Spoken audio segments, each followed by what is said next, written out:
It's my great pleasure and honor to welcome our very senior colleague, Professor Rajaram Panda, to speak to us today. I may say that he's doubly a senior colleague of mine because he's from JNU as well as we are in this institution. We are lucky enough to be in this institution together.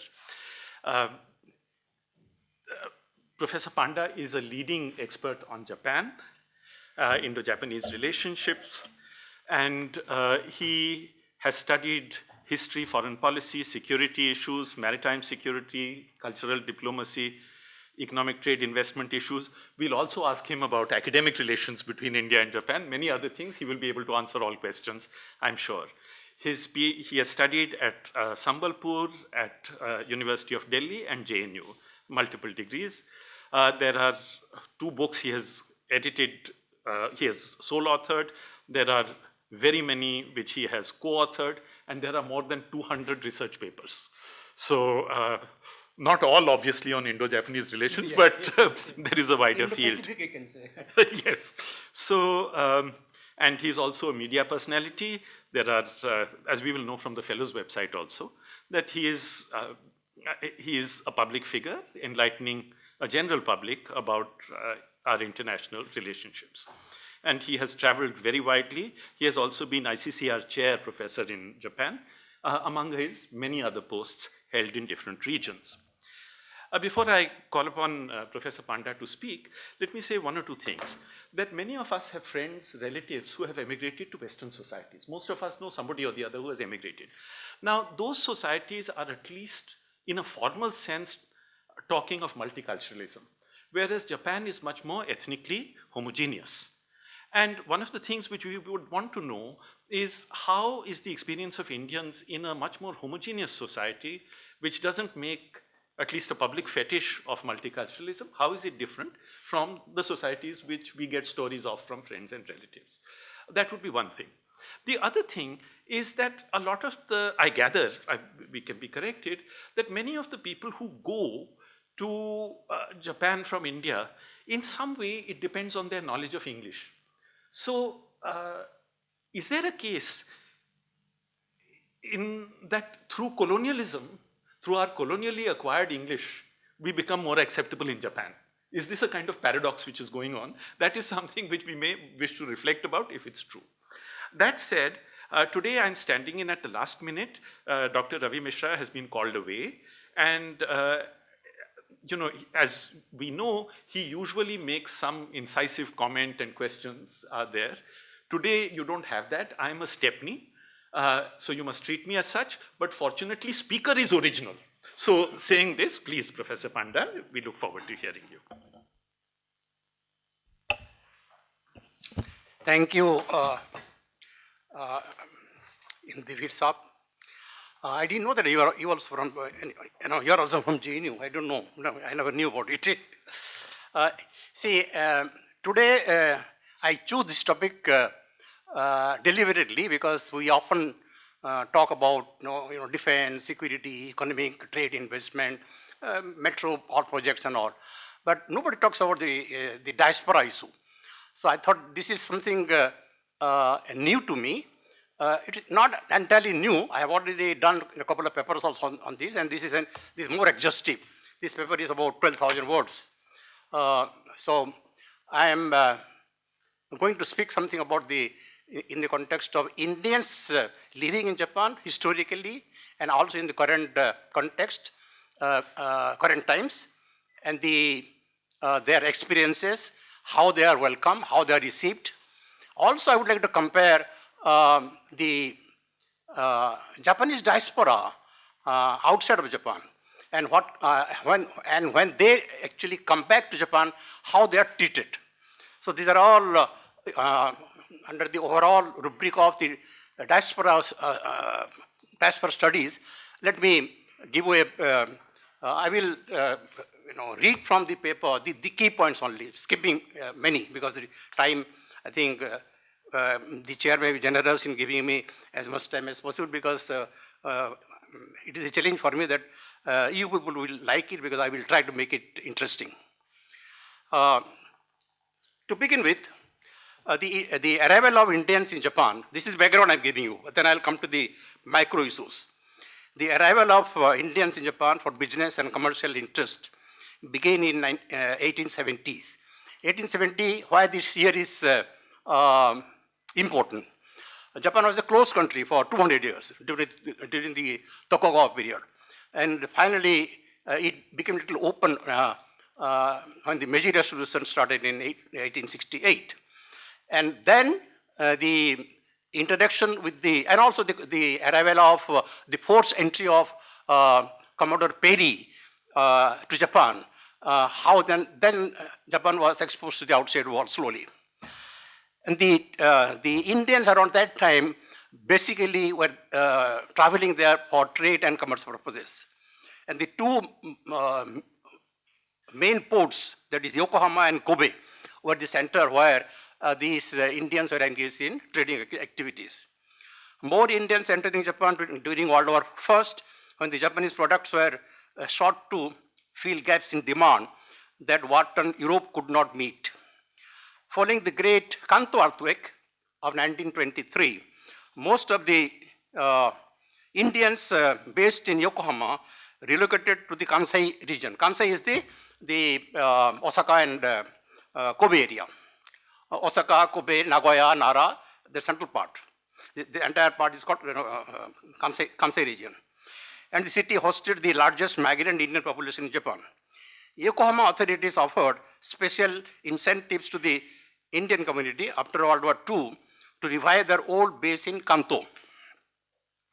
The old Indian community in Japan, focusing on trading in textiles, commodities, electronics, and also other gems and jewelry, they were received well by the Japanese.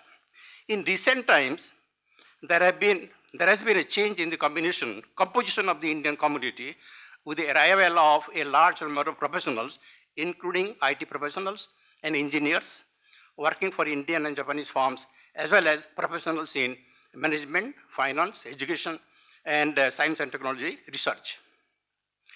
The Nishikasai area, Nishikasai is an area not very far from our embassy in Tokyo, in the central part of Tokyo, where the majority of the Indians living in Tokyo area, they actually stay there. That is popularly known as Little India.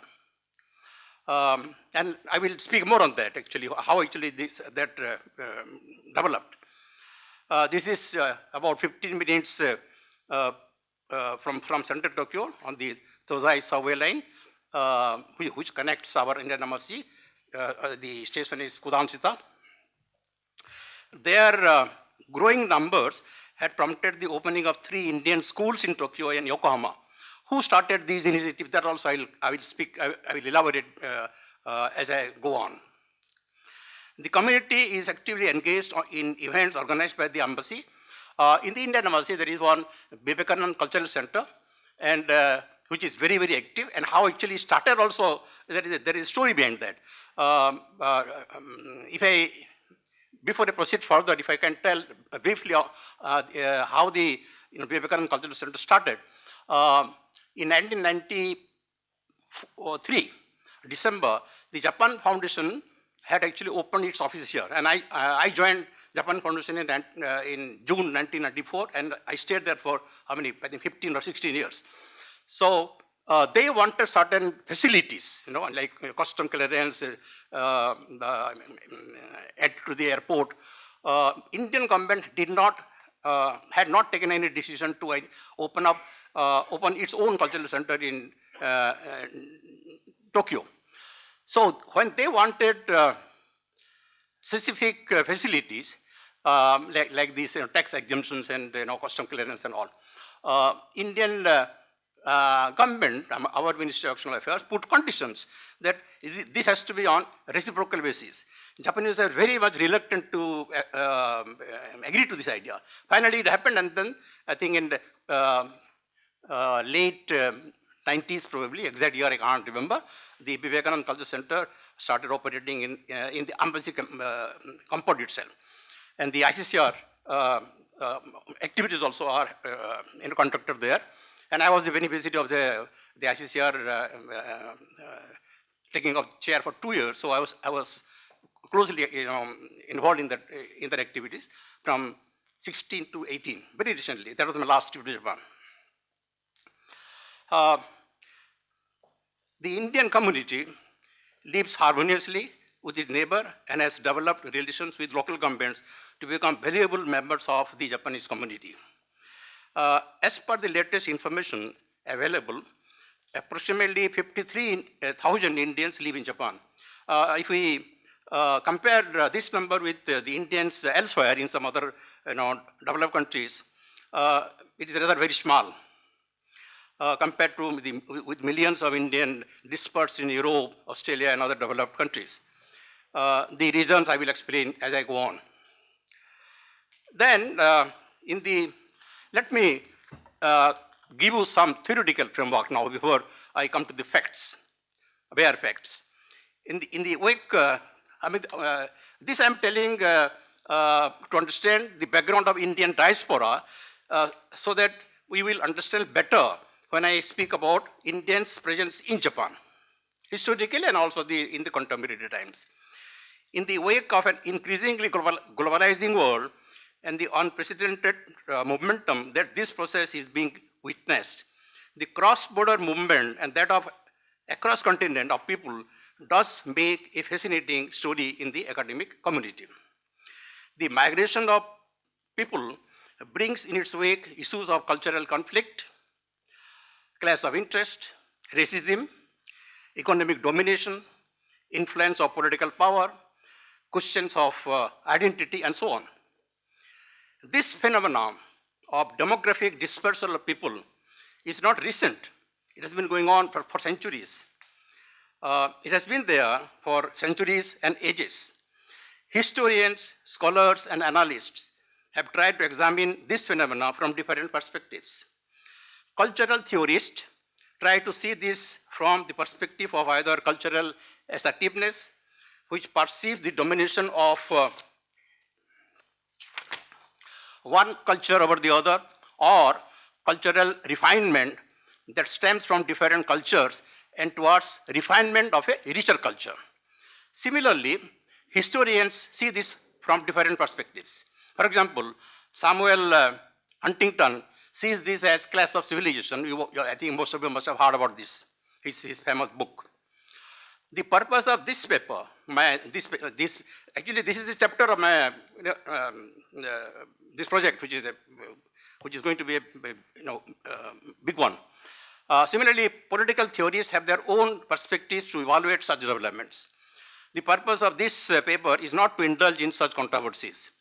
There are those who are defending one particular point of view, that is their business. Nor does it aim to debunk one theory and extol the other.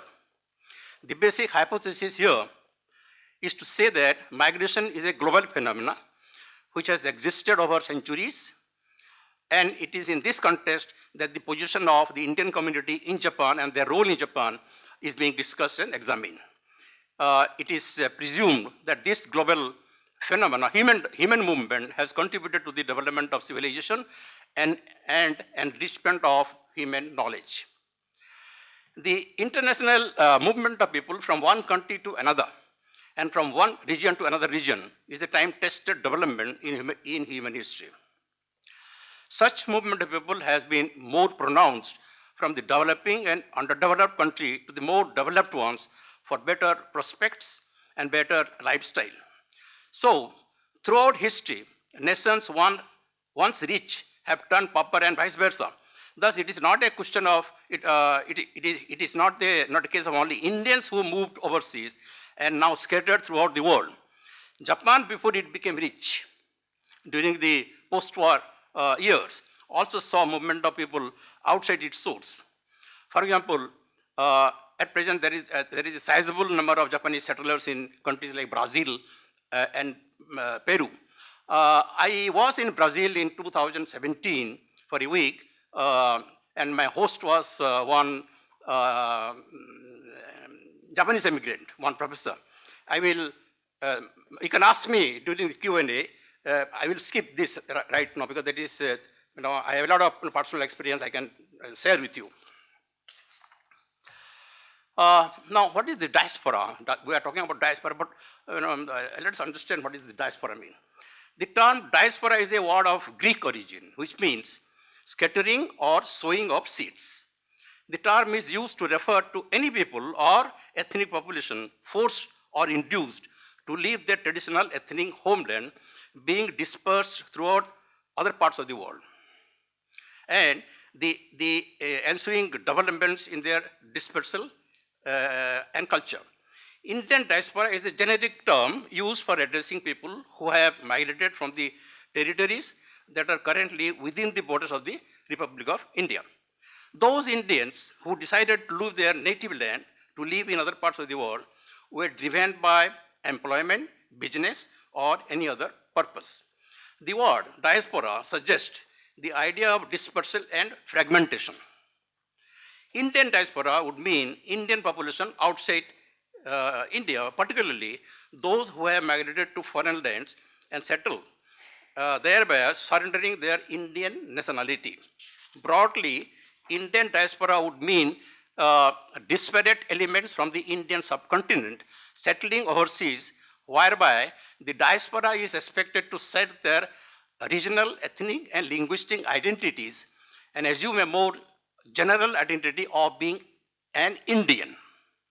In the process, the plurality of India is supposed to disappear. The truism is that all human beings across continents and regions maintain multiple identity as propounded by the Nobel laureate Amartya Sen in his famous book and much quoted book, Identity and Violence, The Illusion of Destiny. Indian diaspora is to be estimated to be around 30 million strong and consists of persons of Indian origin, we call them PIOs, and the non-resident Indians, we call them NRIs, who have migrated ever since the colonial times and are one of the most dynamic and vibrant. The government of India recognizes the importance of Indian diaspora as it has brought economic, financial, and global benefits to India because of their remittances. Anyway, about the remittance also, I'll come to. I will speak a bit later. While the early migration was in the form of indenture, the Kangani and Maistri, the post-war migration segments by and large constitute professional category.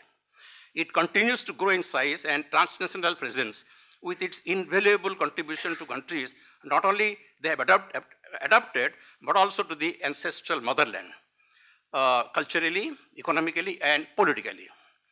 It is because of this fascinating phenomena, the study of Indian diaspora has emerged as a rich and variegated area of multidisciplinary research interest and issues related to social adjustment, family change, religion, language, ethnicity, and culture have drawn the attention of scholars. That is why I'm here. I'm skipping many things. There are three broad patterns of overseas migration in terms of history and political economy. One, emigration that began in the 1830s to the British, French, and Dutch colonies. Two, emigration to the industrially developed countries during the post-war years because of the reasons I have briefly mentioned.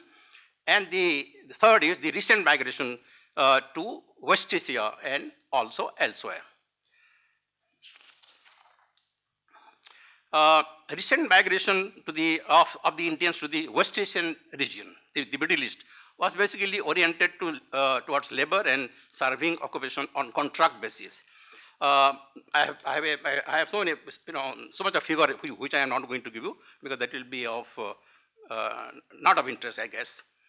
However, the need for unskilled South Asian workers during the 1960s and early 1970s was soon eclipsed by the requirement of skilled labor since 1980s. The definition of this issue is bit, because of our diversity in our culture, the multiple ethnicity, multi-religious nature. This India as a country is quite unique, and this creates some problem for the people who are migrating to different countries, either permanently or they have adapted those countries they have migrated as their own. The definition of the Indian diasporic community is a very tricky one that way, as Indians constitute diverse elements of South Asian Hong Kong Muslims, Canadian Sikhs, Punjabi Mexican Californians, Gujarati East Africans, now settled in the US by way of England, South African Hindus, and so forth.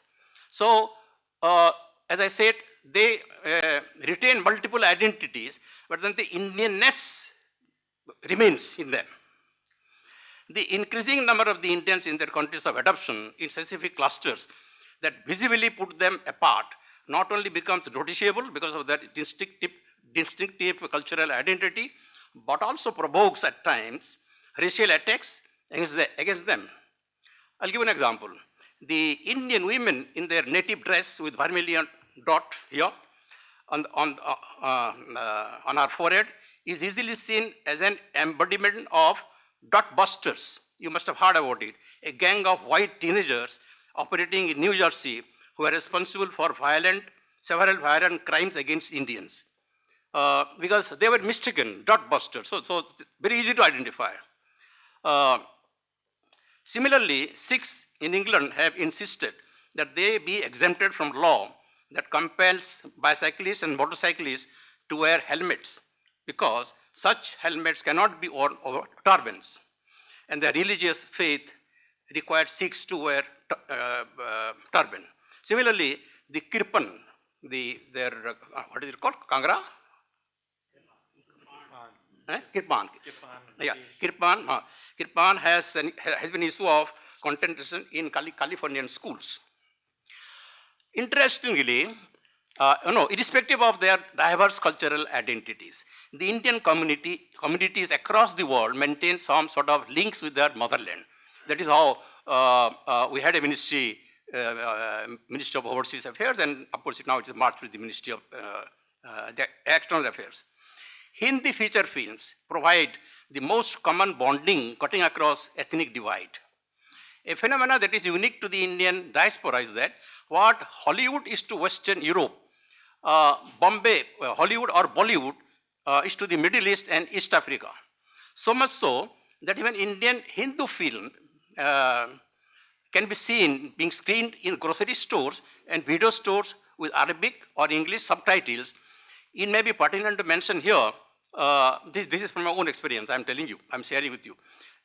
It may be pertinent to mention here that even a Tamil film called Muthu, about which actually I had never heard in Japan when I went there, but I was told by my Japanese friends there, with Japanese subtitles starring Rajinikanth, became a super hit in a country like Japan, where the Indian presence is rather negligible compared to other regions. In Vietnam, I'm told, with an Indian presence is in Vietnam, when an Indian film is screened in a theater, one can see, this is what some diplomat friends told me here in Delhi. One can see long queues for ticket, demonstrating the popularity of Indian films in that country. In fact, between India and Vietnam, the joint film production has huge potential because of the scenic, beautiful places that they have. Uniqueness is that the tradition of arranged marriage still flourishes in the Indian settlement areas, and any newspapers published by Indian communities carry a section with matrimonial ads, which we see here in Indian newspaper. But such distinctiveness pose difficult questions about the question of otherness of Indians in relation to Americans, and the internal otherness of certain Indians in relation to other Indians. Now, let me come to the background of Indians diaspora in Japan in little bit more detail. According to the second imperial Great Japan Statistics, under an account of British subjects in Japan, one Indian male was supposed to have been living in Yokohama in 1881. Before I go further, let me remind you, those who have not seen, Buddhism actually has very, very old link. And you can read my occasional paper, which is already available in the Nehru Memorial website, which gives a very detailed graphic account of our role of how actually Buddhism went there and how it influenced, and as well as some visionaries who have left great impact in the deepening of religion and also the mutual understanding between India and Japan. So those things might come here in the paper, but I'm going to skip it and requesting you to read from there. Statistically, this might have been the first Indians in Japan, statistically, but because Bodhisana's eye-opening ceremony in the Daibotsu, the giant Buddha, that is again, it is there in the paper in detail, so you can please go through that. Statistically, this might have been the first Indians in Japan. After that, the yearly almanac records the subjects of British Indians as 2 government employees, that is 1994. One in 1884, one in 1885, and 2 in 1887. Before the Asia-Pacific War, Sindhis, Parsis, Gujaratis, Punjabis, and other Indian merchants were actively engaged in foreign trade in Japan and other parts of East Asia. But it was the Sindhis who were the most prominent, handling textile in particular. Actually, if we read about the maritime history of India, it was really flourishing. What actually is very remarkable, the present government is trying to revive it, and many of us do not even know about it. Like last November, I was in Bhubaneswar. There is a museum, Orissa State Maritime Museum in Cuttack. They were having a 2 days conference on the question of Bali Yatra. Bali Yatra had heard, but this museum had never been seen. So there are the history of Bali Yatra is actually that is basically maritime trade. The mariners used to travel to Southeast Asia, carrying their products and also coming back. Those days when the navigational tools were virtually non-existent, and they were directed by the wind only, the wind movement. So the point that I'm trying to say is we had a very ancient maritime history, which actually the colonial powers, when they started coming here, they have virtually destroyed that culture. And it is good that the Modi government is trying to revive it. At least we must know our own heritage. First, when the British brought different parts of the world under their control, colonized many countries, Indian traders as British colonial subjects were able to expand their commerce in the colonial markets. Second, the revolution in transport and communication made the transportation of people and merchandise easier and cheaper. Third, the second half of the 19th century and early 20th century witnessed the rapid development of modern textile industry, particularly in Japan. And India, and yarn and goods of cotton goods and silk began to play an increasingly important role in the expansion of intra-Asian trade. The Sindhi merchants expanded their trading operations in 2 major directions, westward and eastward. In East Asia, Sindhi merchants expanded their trading operations from India to Singapore and further to other parts of Asia. According to Claude Markovits, they began to expand into China in the late 1870s or early 1880s, same period around the Meiji Restoration when Japan was open. And Japan in the 1890s. And that is again the time when Japan itself started looking outside Japan, and then the colonizing process of the Korean Peninsula also started. The same pattern with the Britishers came here and landed up in Calcutta and then finally colonized the whole country. The Japanese also did the same. Then the undivided, the Korean Peninsula, I would say, because North South didn't exist then. And in 1910, they colonized the Korean Peninsula till it was defeated in 1945. So 35 years, the corona. The same way the Britishers did here with us. But we fought for it, for our freedom. But their ideological role played intervened. And finally, that is the only country which still remains split based on ideological. Though the aspiration to reunify is there, I do not think, at least in my lifetime, it will be unified.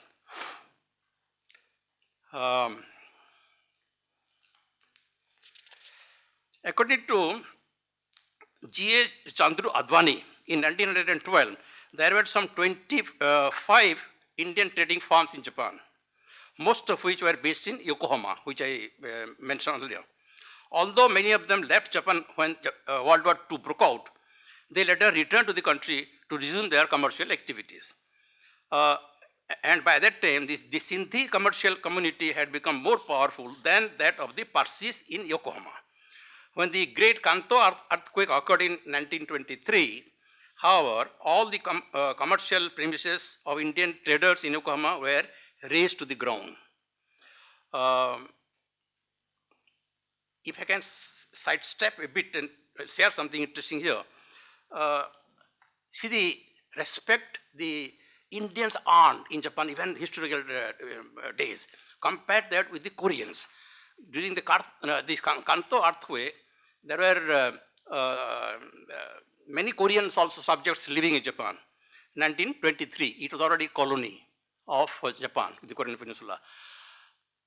Many Koreans were killed by the Japanese on the suspicion that they were looting during a period, during a time when there were, people were, their life was disrupted.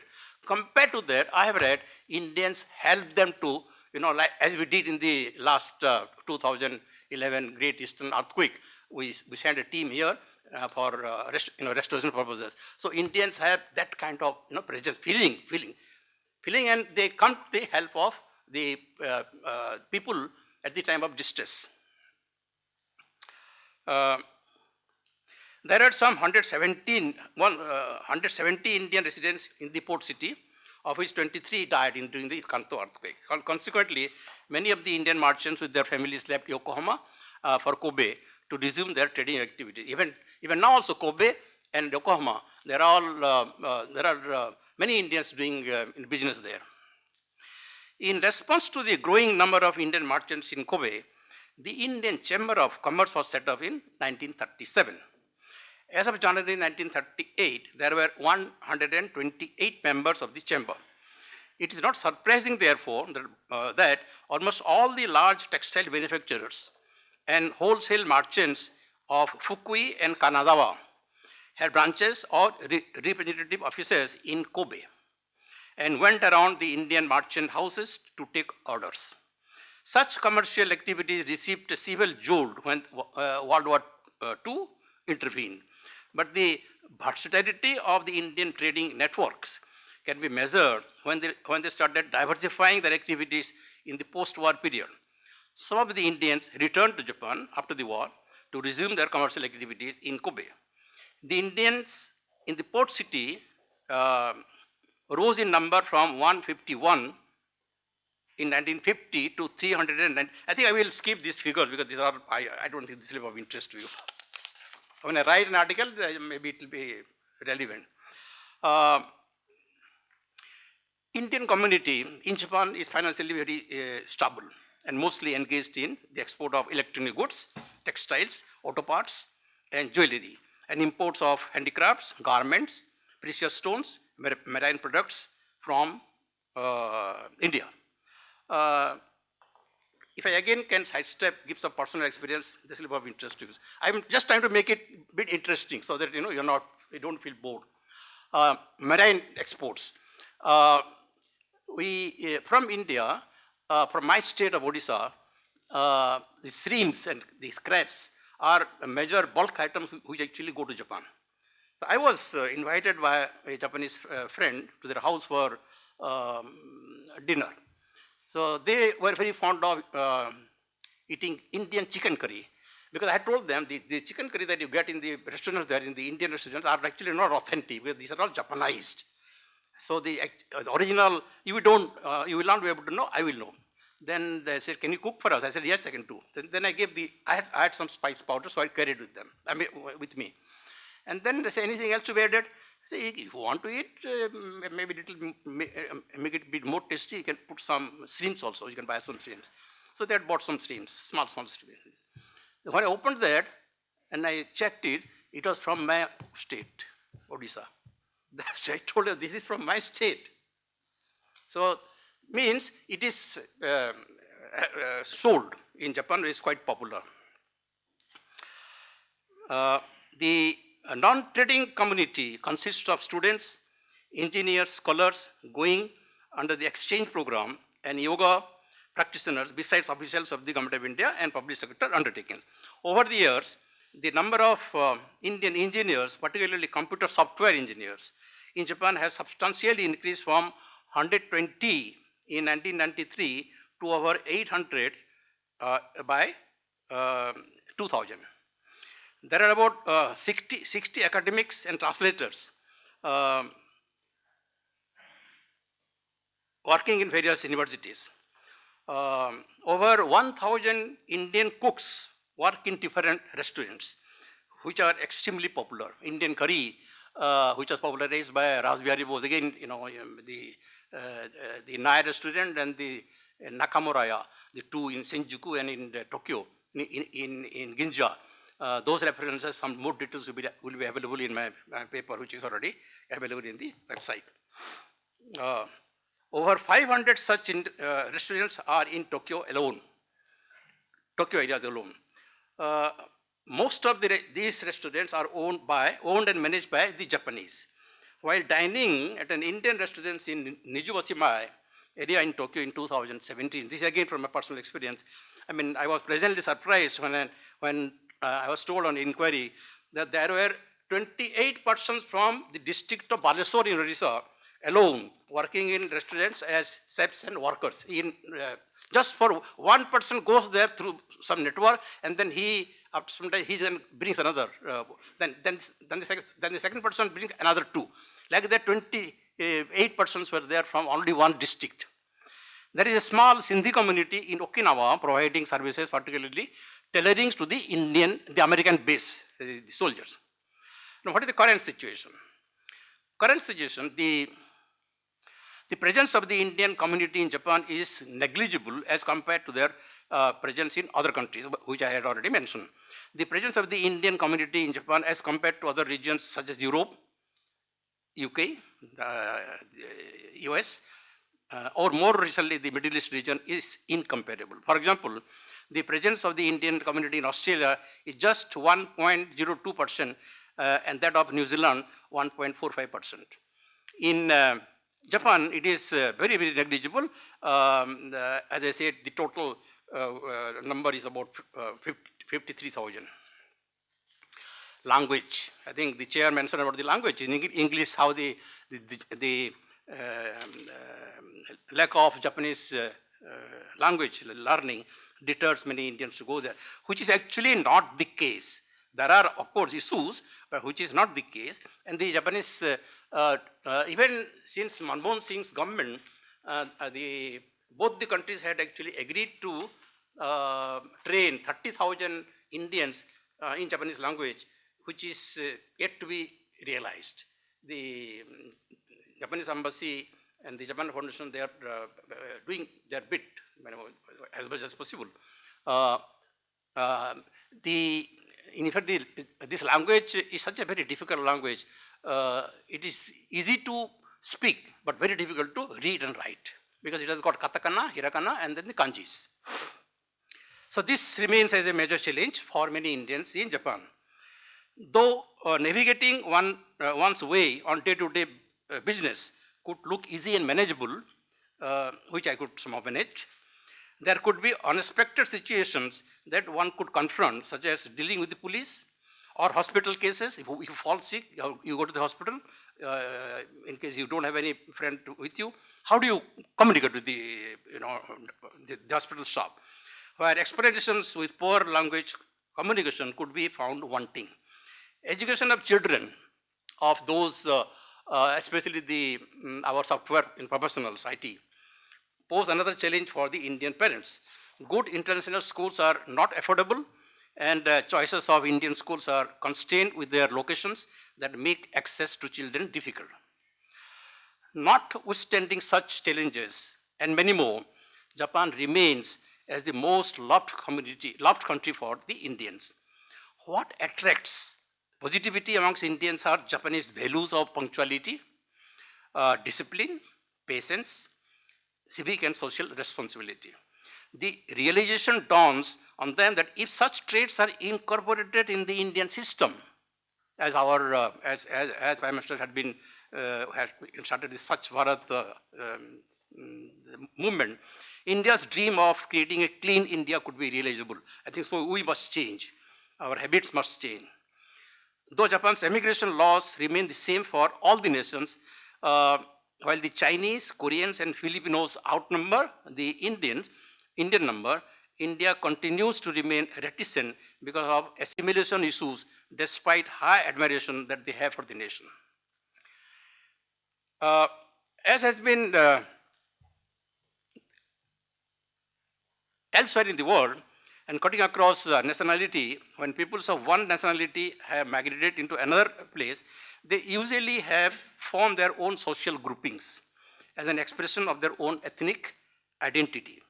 No wonder, therefore, that the Indians in Japan formed their own social organization way back in 1902, when the Indian students in Tokyo formed the Hindustan Association in Japan and the Oriental Young Men's Club in Kobe. The name of this club was changed later to India Club in 1913 and the Parsi Club in 1923. In the same year, some Japanese who took an avid interest in India teamed up with some other Indian residents in Tokyo to form the Japan-India Club. This club was the beginning of the Indo-Japanese Association, and it is quite active. And I think the president of the association is Hiroshi Hirabayashi, who was ambassador here in India quite a few years ago. The association activities remained suspended following rupture in diplomatic relations between India and Japan in 1904 until 1906, during the time when Japan had signed that Anglo-Japanese alliance. When the peace elsewhere, the silk merchants formed the Silk Merchants Association in 1930, and the merchants also found a textile club with Sindhis as the main member constituting the club. And the Indian Chambers of Commerce was established in the same year. The Indian settlement in Japan comprises people of different ethnic groups. Thus, while the Sindhis are mainly in the textile and electronic business, the Gujaratis and Jains are usually in the pearl business. There are several Bengalis who are computer programmers and software writers. The Sikh community is mainly in the textile and engineering business and also actively involved in the auto parts industry, mainly Yokohama and Kobe area. In addition, there are many Indians who are in Japan by the US and work mostly on contractual basis with American firms. More recently, Indians in Tokyo area have formed an association of their own called Indian Community Activities Tokyo, which organizes cultural functions. The three main functions organized by it are Holi musical evening, Deepavali get together, and Sakura Ladies Charity Bazaar. Sakura is the cherry blossom, the beginning in the first week of April. The trees that you all see here will be all white, all with no leaves at all. And after 1 week or so, it will all start falling. So this is a big celebration. The Deepavali function is attended by over 2,500 persons of Indian origin, settled in and around Tokyo. The three active associations of Indian community in Osaka, Kobe area in Western Japan are the Indian Social Society, the Indian Club, and the Indian Chamber of Commerce and Industry. Ramakrishna Mission has a branch there also. There is a Satyasai Center in Tokyo. There is also a Gurudwara in the premises of Namaskar Indian Restaurant in Tokyo, where the 6 devotees meet twice a month. Bengal and Marathi community also have set up their own cultural bodies. So they carry their, along with their Indian identity, their own regional identity also, as I said, multiple identities. So it never disappears. The small community, the small Odia community in Tokyo found a patron in the ambassador in 2005 who himself was an Odia, and periodically used to organize get-together of Odia community in and around Tokyo, including Odia Khana, Odia meal. The ambassador, I won't take his name here, returned to India upon superannuation in April 2006 and passed away in December 2012. In fact, he was also from my hometown, and I stayed in his house for 10 days in 2005. The Indian community has a reservoir of in-house talent for classical, music, film music, and dance, which finds exhibition at Indian functions and get-togethers. APS Mani, that is an Indian, he is the honorary convener of the ICAT, the Indian Community Activities in Tokyo, was commended by the government of Japan for his distinguished services. The truism, however, is that not many Indians in Japan have any good image of this person, Mani, who is perceived to be a self-made president of ICAT, who is the Indian diaspora community in Japan suspect, has been running as a profit-making body. Some other Indians shared this view about him with me. So as an academic, I am free to write. The only community activity, Deepavali, which he organizes this money every year, has been turned into a money-making affair, and Indians in general have no good feeling attending that. But still they go, because they can meet in one particular place many other Indian friends also.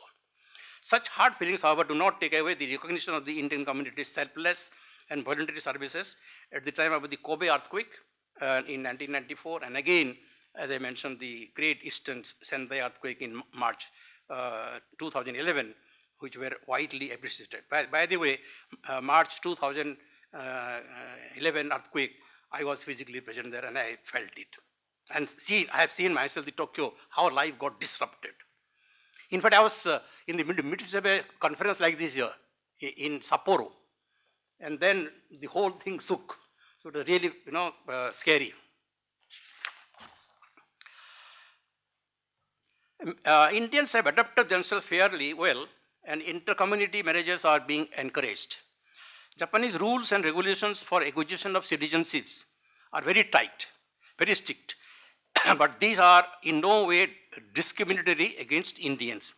The emergence of India as a power in the IT sector, capable of supplying quality human resources in this field, has resulted in a change of profile of the Indian community in Japan.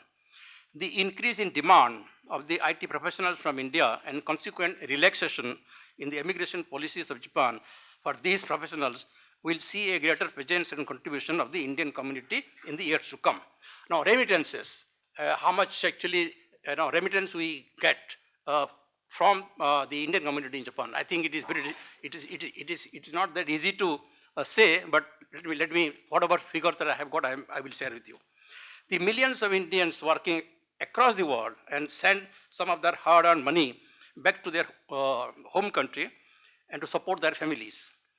India received $87 billion, that is 5,788 billion rupees in 2021. This is the latest that I have with me, with the US accounting for over 20% of these funds as per the World Bank's Migration and Development Brief in 2011.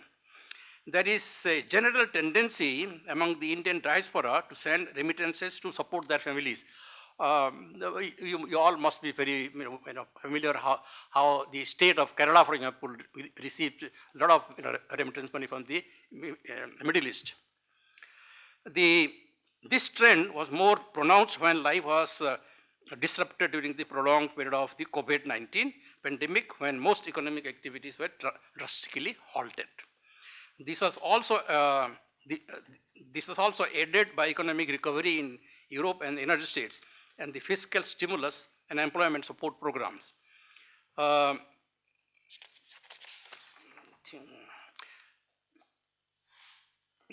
The negative part of the remittances, there are some problems on the issue of remittances which I would like to share with you.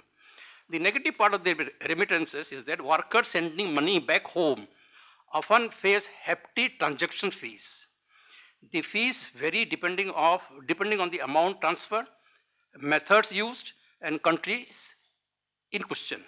The main transfer methods are through banks, money transfer operators, or post offices. But with any method, a sizable chunk of the money transferred is deducted by the transferring body. As for the latest data that is available with me, Indians lost 15,000 crores, that is $2.3 billion in transfer fees in 2017 alone. The IMF has now seized of the matter, and they are now working on a new process, new mechanism, some digital currencies led by central bank to ease the transactions. This could make remittances transfer cheaper and also easier for the person who is sending the money. Institutional channel of money transfer is costly as banks charge high commission, and in the absence of direct bank-to-bank transfer, remittances are channelized through intra-bank arrangement, putting additional loss of money through enhanced commission cost. The differences in the buying and selling rates that banks apply further erode the value of the sender's hard-earned money. Therefore, many remittances come through hawala and informal channels. So this is, I think, for the government to look into it. So this is an issue which I think needs to be urgently addressed. Now the post-war development. Let me speak something about the post-war development. In 1949, Prime Minister Jawaharlal Nehru donated an Indian elephant to the Ueno Zoo in Tokyo. During the war, actually, the Ueno Zoo was a very, very important, very popular zoo. 10 minutes? 10. I'll be on, yeah. So because of the dearth of the food, the feed actually to be given to the animals living, many of the the reserves that they had in the zoo had perished. So this is the time when the children, they were all craving to have to see. So the Indian that time Prime Minister Nehru, he gave donated one elephant, the 15-year-old female elephant was picked up from the kingly state of Mysore to give to the Japanese, and also was given the Japanese name. I mean, name to the elephant Indra, Nehru's her own. I mean, his own daughter. But the elephant, though they are supposed to live very, very long, died at the age of 49 in August 1983. Ironically, barely a year before, her namesake was assassinated in 1984. Eventually, Indra's star dimmed. This was before the death, eclipsed by the subsequent Panda diplomacy with Japan, not me, Chinese Panda.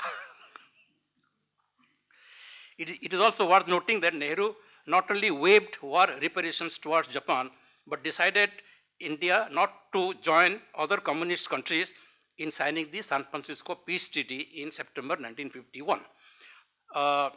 Instead, India decided to sign a separate peace treaty with Japan in June 1952, which was one of the first treaties Japan signed as an independent country after World War II. India's friendship with Japan after the war helped a great deal when Japan returned to the international arena. Among non-governmental organizations, the International House of Japan in Tokyo, in the Roppongi area, played a leading role in the cultural and intellectual exchange. It invited a number of prominent Indians to lecture at the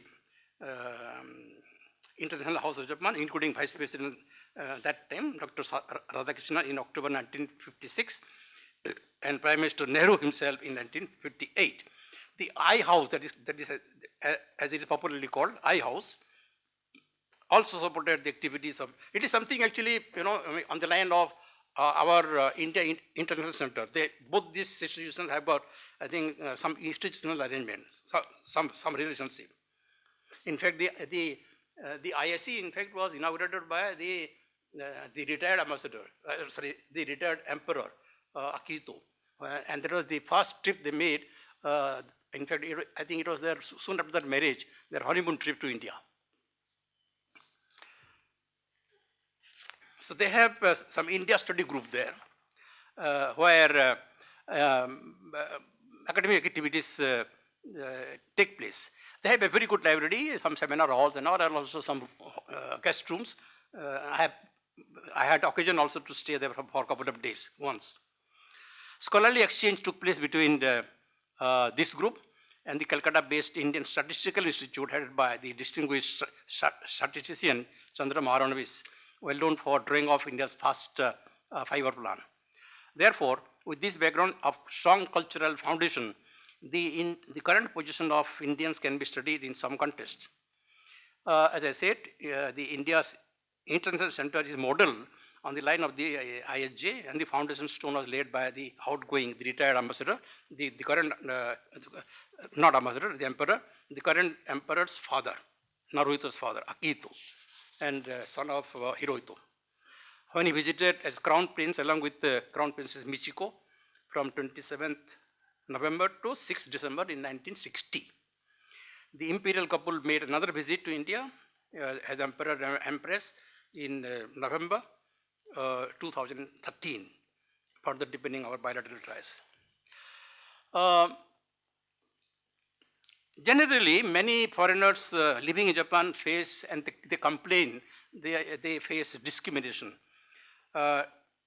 Treatment appears to be determined by a range of factors, from socio-economic status to ethnic background. Japanese avoiding sitting close to a foreigner in a train is a common complaint, which is absolutely wrong. I have visited Japan several times. I could never even see myself or never even feel this. Talking about foreigners as stupid is another complaint, which is absolutely rubbish. Of course, factors such as profession, income, appearance, determine attitudes. Our Indian IT professionals, IT workers command respect. Japanese people think that Indians are brainy. I'll give you certain examples here.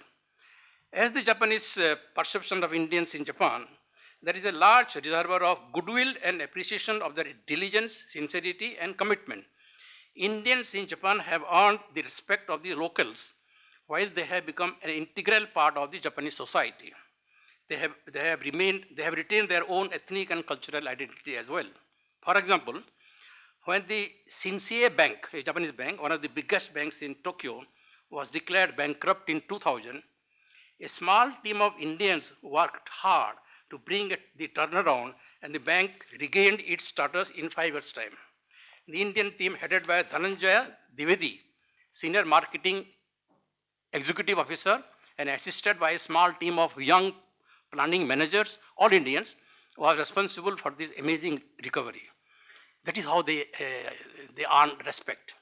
Within 3 years of being declared bankrupt, this young team turned it around into a profit-making bank. Today, books and novels are being written about this extraordinary turnaround story. Shinsei Bank is not the only example.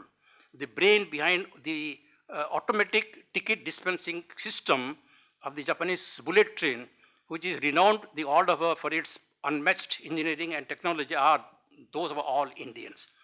I got this information not from any book, or there used to be a bi-monthly or monthly, I think, journal published by the embassy here called Japan Calling.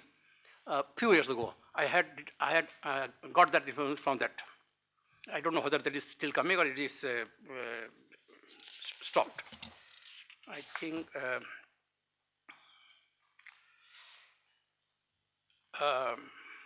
okay. Okay, let me I think come to the conclusion now, and I think I will skip some of this. Now the discussion above demonstrates that number of the members of the Indian diaspora are deeply conscious of the rich cultural heritage. They are aware that they are the inheritors of the traditions of the world's oldest continuous civilization, and being part of such a rich legacy, they are naturally keen to maintain their cultural identity. Deep commitment to their cultural identity has manifested itself in many ways and in every component of the Indian diaspora. There is probably no other diaspora in the world which has such an extraordinary diversity. It is as diverse as the ethnic, linguistic, and religious groups in India itself. The original members of the diaspora, therefore, carried with them the rich traditions of harmonizing of different customs, practices, values, and benefits. Their unique capacity to harmonize and adapt has served Indians very well in the lands of their adoption. In almost every country of their adoption, they have higher educational standards than the national averages. By and large, the divorce rates also are substantially lower.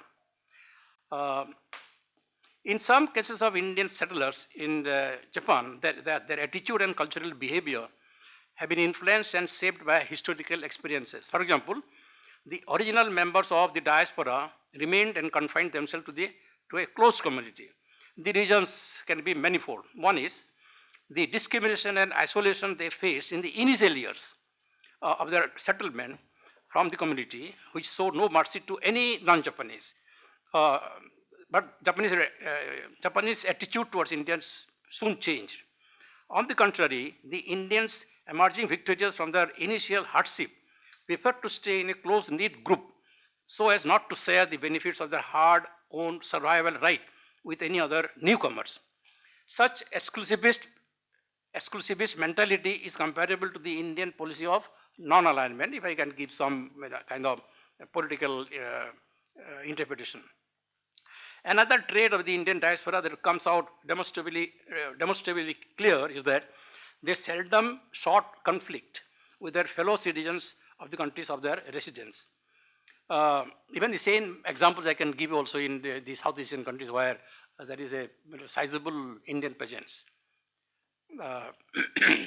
This may be attributed to the deep-rooted commitment to the cultural and civilizational ethos of India.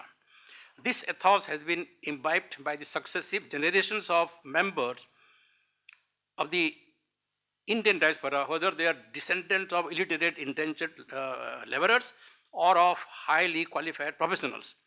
The Indian diaspora is conscious of passing on the cultural values to their successive generations. If the Indian diaspora is to be expected to preserve and nurture its own cultural identity, Indian diplomatic missions ought to assume significantly more assertive role for its success. I think I will end here, but I think the cultural diplomacy, where comes the cultural diplomacy by the Indians in Japan, and the Japanese in India add stronger spine to the strategic and economic depth in the bilateral ties. I think I stop here, and 1 hour I took. 1 hour, 5 minutes, that's fine. There is, but that's fine. Thank you for covering such a wide range of issues.